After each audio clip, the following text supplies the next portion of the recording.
Hello friends, আজ আমরা আমাদের এই ইউটিউব চ্যানেলের মাধ্যমে তোমাদেরকে শোনাবো আগামী 26শে জানুয়ারি প্রজাতন্ত্র দিবসের প্রাক্কালে প্রজাতন্ত্র দিবস উপলক্ষে একটি সংক্ষিপ্ত বক্তব্য। ধনধান্যে পুষ্পে ভরা আমাদের এই বসুন্ধরা, তাহার মাঝে আছে দেশ এক সকল দেশের সেরা। ও সে স্বপ্ন দিয়ে তৈরি সে দেশ, স্মৃতি দিয়ে ঘেরা, এমন দেশটি কোথাও খুঁজে পাবে না কো তুমি। সকল দেশের রানী, সে যে আমার জন্মভূমি। এই গানের সাথে সাথে আমাদের মানসপটে ফুটে ওঠে যে দেশের ছবি, সে আমাদের মাতৃভূমি, আমাদের সকলের প্রিয় ভারতবর্ষ। পরাধীনতার গ্লানি মুছে ব্রিটিশ শাসকদের তাড়িয়ে আমরা লাভ করেছিলাম আমাদের বহু আকাঙ্ক্ষিত স্বাধীনতা। 1947 সালের 15ই আগস্ট সেই শুভ দিন আসে, যেদিন আমরা লাভ করি শত শহীদের রক্তে রাঙা প্রথম স্বাধীনতার স্বাদ। দেশ স্বাধীন হওয়ার পর আমাদের দেশের প্রথম প্রধানমন্ত্রী হলেন জওহরলাল নেহেরু। তার নেতৃত্বে গড়ে উঠল প্রথম মন্ত্রিপরিষদ।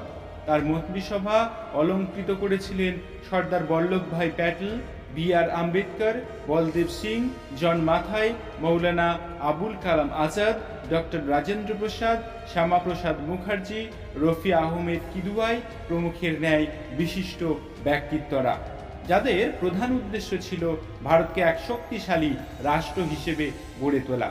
ভারতের এই সশক্তিকরণের প্রচেষ্টার এক যুগান্তকারী পদক্ষেপ হল ভারতের সংবিধানকে কার্যকর করা। ভারতের সংবিধান রচনার দায়িত্ব দেয়া হয় আমাদের দেশের প্রথম আইনমন্ত্রী ডক্টর বি.আর. আম্বেদকর, যার পুরো নাম বাবা সাহেব ভীমরাও আম্বেদকর, তাঁর নেতৃত্বে গঠিত গণপরিষদ কমিটির হাতে। এই গণপরিষদ সংবিধান রচনা করতে 2 বছর 11 মাস 18 দিন সময় নিয়েছিল। একাধিকবার পর্যালোচনা ও সংশোধন করার পর 1950 সালের 24শে জানুয়ারি গণপরিষদের মোট 308 জন সদস্য সংবিধান নথির 2টি হস্তলিখিত কপিতে, একটা ইংরেজি এবং একটা হিন্দিতে সই করেন। 2 দিন বাদে এই নথিটি ভারতের সর্বোচ্চ আইন হিসেবে ঘোষিত হয়। অর্থাৎ 1950 খ্রিস্টাব্দের 26শে জানুয়ারি ভারতের সংবিধান প্রবর্তিত হয়, যা পৃথিবীর বৃহত্তম সংবিধানের বৈশিষ্ট্য ধারণ করে বলে মনে করা হয়। ভারতের সংবিধান ভারতীয় প্রজাতন্ত্রের সর্বোচ্চ আইন। এই সংবিধানে বহুপক্ষ বিশিষ্ট সরকার ব্যবস্থা গঠন, কার্যপদ্ধতি, আমলাতান্ত্রিক কর্তৃত্ববাদ, গোত্রীয় স্বাতন্ত্র্যবাদ, ক্ষমতা ও কর্তব্য নির্ধারণ, মৌলিক অধিকার, নির্দেশমূলক নীতি এবং নাগরিকদের কর্তব্য নির্ধারণের মাধ্যমে দেশের মৌলিক রাজনৈতিক আদর্শের রূপরেখাটি নির্দিষ্ট করা হয়েছে। সংবিধানে ভারতবর্ষকে একটা স্বাধীন, সার্বভৌম, গণতান্ত্রিক সাধারণতন্ত্র হিসেবে গ্রহণ করা হয়েছে। পরবর্তীকালে 1976 খ্রিস্টাব্দের 42তম সংশোধনের মাধ্যমে সমাজতান্ত্রিক, ধর্মনিরপেক্ষ, সংহতি এবং সকল নাগরিকের মধ্যে ভ্রাতৃভাব, এই শব্দগুলো সংবিধানের সঙ্গে সংযুক্তিকরণ হয়। ফলে ভারতবর্ষকে এখন সার্বভৌম, সমাজতান্ত্রিক, ধর্মনিরপেক্ষ, গণতান্ত্রিক, প্রজাতান্ত্রিক দেশ হিসেবে ঘোষণা করা হয়েছে।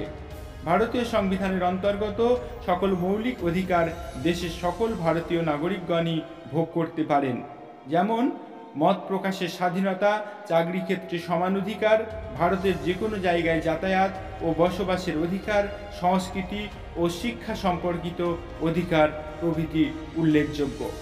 ভারতের সংবিধান বিশ্বের স্বাধীন সার্বভৌম রাষ্ট্রসমূহের মধ্যে বৃহত্তম লিখিত ও দুষ্পরিবর্তনীয় সংবিধান। এই সংবিধানে মোট 24টি অংশে 448টি ধারা, 12টি তফসিল এবং 113টি সংশোধনী বিদ্যমান রয়েছে।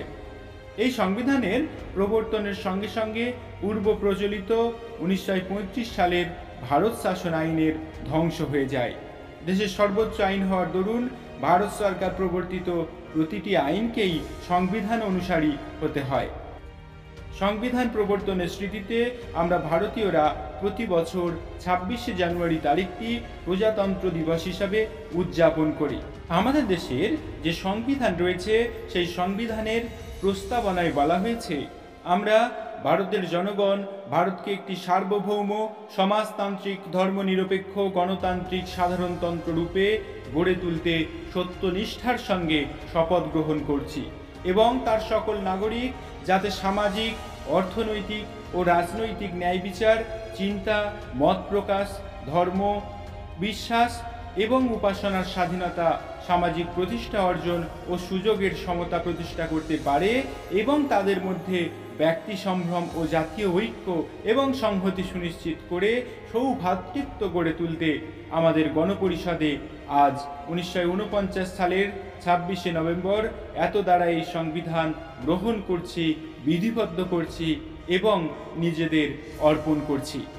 অর্থাৎ এই সংবিধানের প্রস্তাবনায় সংবিধানের যে মূল সূত্রটি বা মূল বিষয়বস্তুটি খুব পুঙ্খানুপুঙ্খভাবে তুলে ধরা হয়েছে।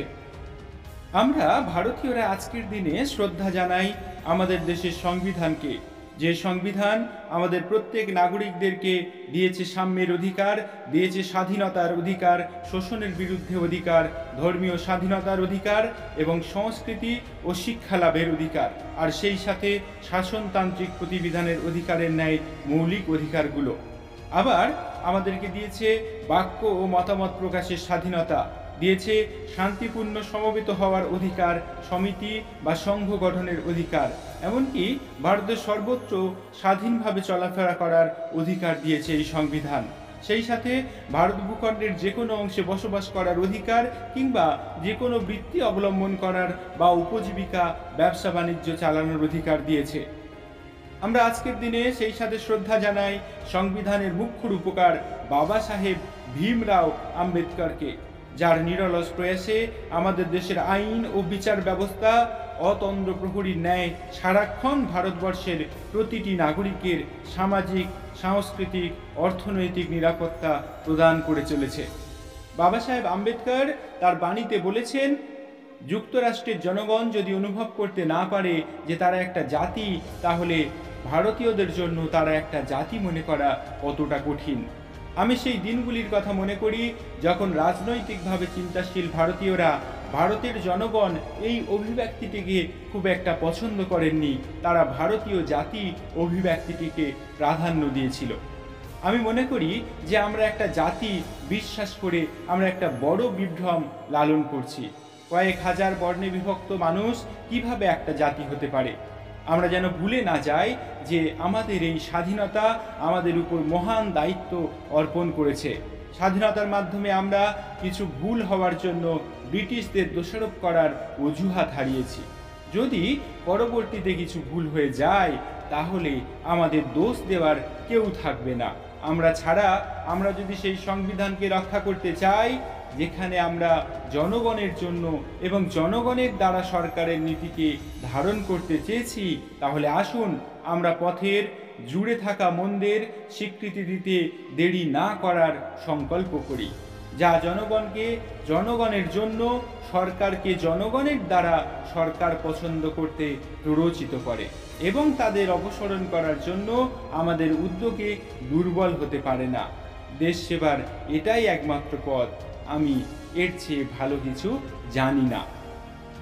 পরিশেষে বাবা সাহেব ভীমরাও আম্বেদকরের প্রবর্তিত ভারতের সংবিধানের রূপরেখাকে আশ্রয় করে ভারতের জনসাধারণ ভারতবর্ষকে এক স্বাধীন, সার্বভৌম, গণতান্ত্রিক সাধারণতন্ত্র দেশ হিসাবে সমৃদ্ধি শিখরে উন্নীত করুক, এই আকাঙ্ক্ষা রাখি। আর আমাদের মাতৃভূমির শ্রীবৃদ্ধি কামনা করি। আশা রাখি অদূর ভবিষ্যতে আমাদের মাতৃভূমি বিশ্বসেরা দেশ হিসেবে বন্দিত হবে। সকল দেশবাসীকে প্রজাতন্ত্র দিবসের আন্তরিক প্রীতি, শুভেচ্ছা এবং হার্দিক অভিনন্দন জানাই। বন্দে মাতরম। ভারত মাতা কি জয়। জয় হিন্দ।